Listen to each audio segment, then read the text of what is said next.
Chapter 14. Interior, grand hallway, day. Deconstructed man, perched on the bench by the door on his own, tips some ash into a potted plant and glances at his watch. What's taking so freaking long, Rusty? Guinness appears. Well? The butler opens the door for him. Interior, boardroom, day. The American steps inside. Semi-opaque hyperreal reflections of the two Brontays, Kutz, Vasily, Scanlan and Featherblade interact with multiple versions of Mannycapra. So this means... We've won. Fazal waves his hand through another version of himself. Cruz's worm worked. His system is trying to reboot, but Mannycapra is dead. Featherblade and Scanlan appear in solid form. Featherblade holds a bloody switchblade. That means... The American waves a hand. Oh, I know what that means. Vasily walks into the boardroom through the door. The girls are stabilizing. Deconstructed man emits a shit-eating grin and approaches Vasily. Great to work with a fellow professional such as yourself, Mr. Nevedev Korsakov. Call me Vasily. Yeah, so what do we do now? Apart from having one huge motherfucking party.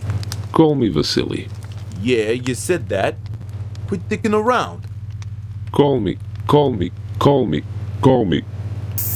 Vasily's face drops away. Mannycapra is beneath. A string quartet pipes up around him. Call me lonely, call me blue, call me desperate, 'cause I love you. The other three have transformed into identical Morans. Two fade away, leaving the original bearing down on deconstructed man. Boss? The room expands. Mannycapra smiles and strolls away. Deconstructed man chases after him like a loyal spaniel. Manny? Mannycapra, please. Mr. Mannycapra, look, I'd like to talk this over with you. Deconstructed man feels the palm of Moran's huge hand cuff him around the base of his skull. Time for talking is over, MacFuck. Interior, Palace of Versailles, Anteroom, day. Montgomery, dressed to the nines as a court fop, walks through the door. He looks around himself. Katia! Scanlan! He about faces and peeks back through the door to see only another room in the palace. He becomes aware of his costume, checking himself out in the mirror. He glances outside. Revolutionary troops guide Marie Antoinette to a waiting carriage. À la Bastille, Reine-Marie. Mannycapra leans against the doorway. He looks like Robespierre. Simple, monochrome lines.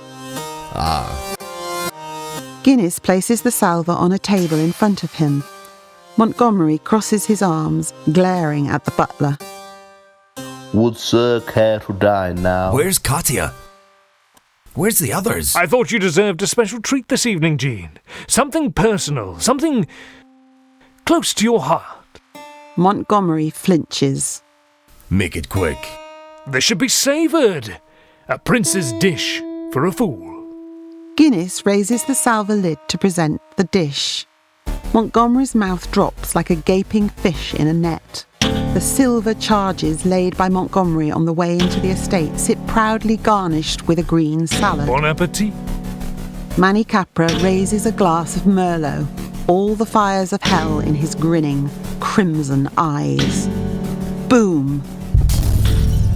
Interior, boardroom, day. Kutz sits at the head of the table, waiting. A low, muffled rumble shakes the ground. Monty? She knows. Interior, grand hallway, day. Scanlan and Featherblade train their guns on Kutz and Montgomery. Let me be the one to pop this bitch head, Duffress! I can't think of a reason to stop you. I can. Kutz uses Brontay as a human shield. Montgomery hits Scanlan with a haymaker, laying him flat. He raises his fists to fight Featherblade. Monty, Allons-y maintenant. Kutz eases Brontay through the door and Montgomery follows in their wake. The door slams behind them. I'm a sucker punch sucker from that Parisian mother. You is always built for music, not fun, with respect. No offence, me does the violence in future, right, man? Scanlon looks to Featherblade, who pulls the door open. They walk into the boardroom. Interior, Adler, day. In the blink of an eye, they find themselves seated in Mannycapra's Adler as it streams through Hampstead Heath. Vasily pours his fellow passengers generous measures of Mannycapra's Macallan. Nastarovia. Fazraz, what happened? Vasily takes a deep breath. You really want to know? Scanlon and Featherblade nod, furiously in sync. Steve Cruise's second worm has done a fine job. I'm glad he was in with us because he may well have made the difference. May God rest his soul. That's real? You real? Scanlon looks through the rear window. Why are we leaving? What happened? Vasily opens the bottle again, but decides against pouring. He tosses the lid and drinks directly from it. Time means nothing. We mean nothing. Scanlon looks suspicious. He prods the interior of the car. I got what I wanted. At a price. He sinks back in his chair and takes another slug, patting the seats. Threw in the cargo. Brontay? Vasily salutes tiredly. Yeah. One woman for one country. That was the deal. I've betrayed her, and now she's alone with that monster. Scanlon stares through the Russian, wanting to be direct, weary of this new Vasily, weary of everything. What now? Vasily shrugs. A wife, children, a country house, a mistress, divorce, alimony, alcoholism, death. How we like to be in charge of our own destiny. Scanlon shakes his head. If you lose faith, we all dead, Vasily. I mean, how can you be so? The Russian smiles and offers Scanlon the bottle again. All out of my hands now. Exterior, Upper West Side, New York City, sunset. The ground rumbles and vibrates as a subway train ploughs on beneath the street.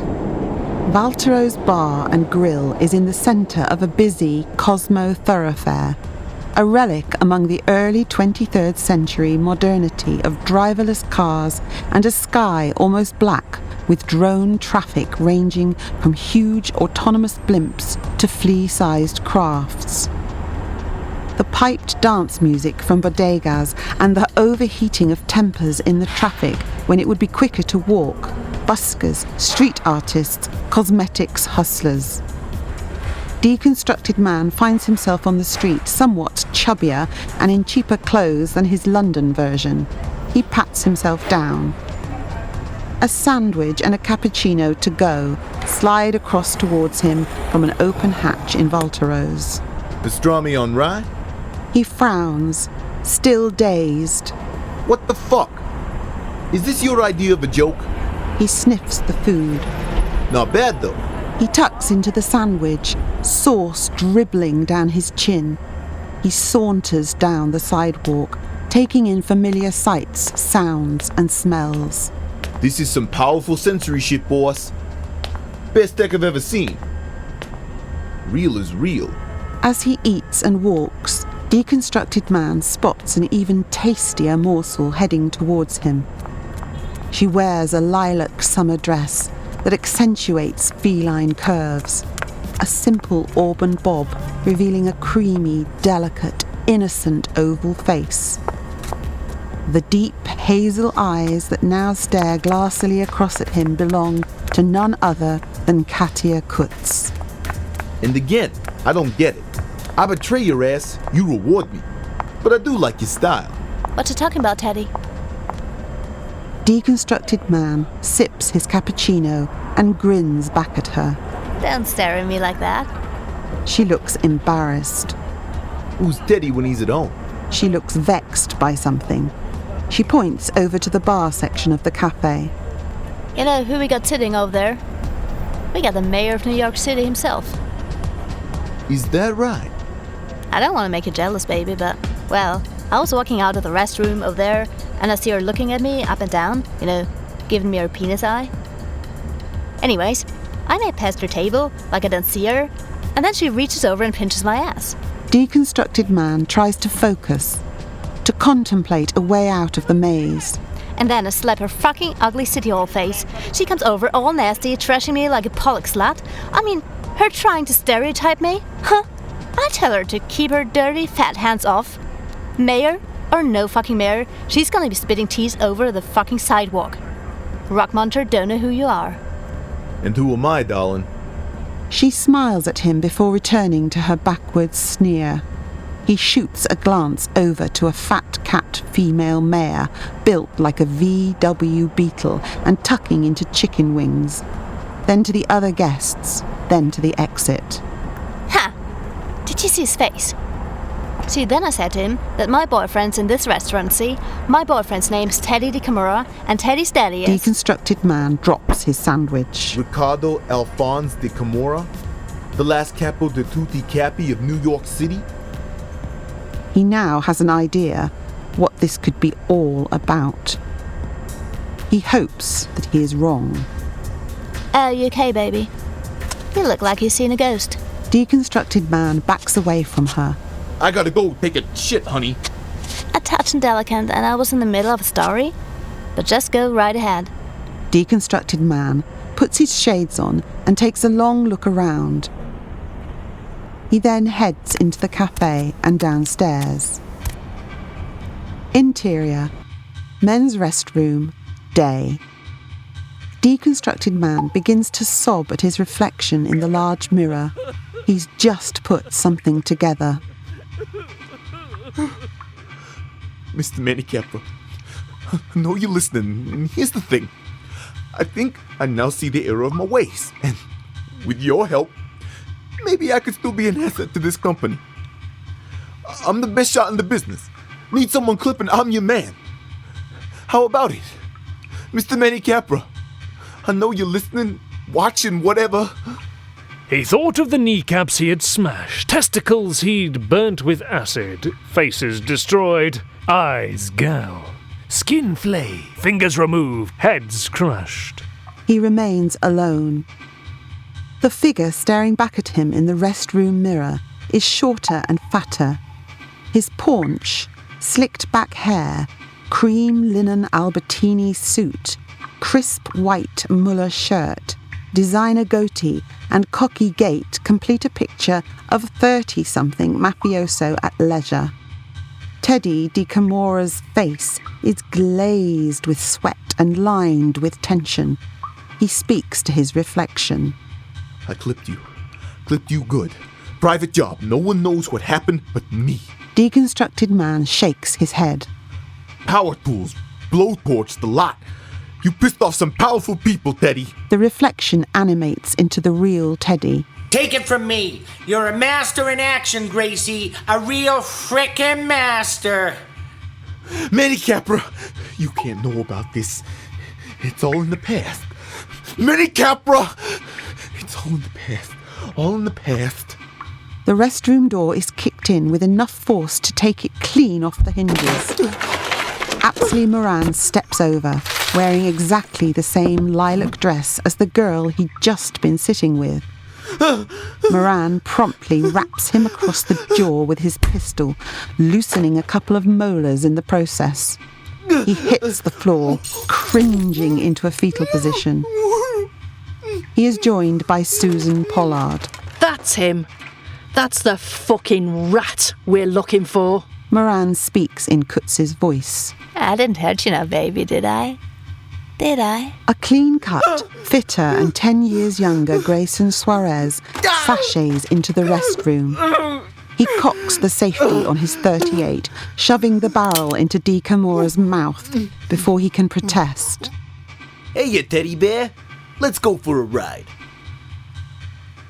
Looking back at his own face, he tries one last line as the gun is pulled from his mouth, slobbering saliva everywhere. Grayson, look at me. I'm you. Don't do this. I am you. I am you. The younger cop's bloodlust is in full flow, and Deconstructed Man knows it, feels it. No. Pollard cuffs him, and his younger self grins in anticipation. You remember this sketch, don't you?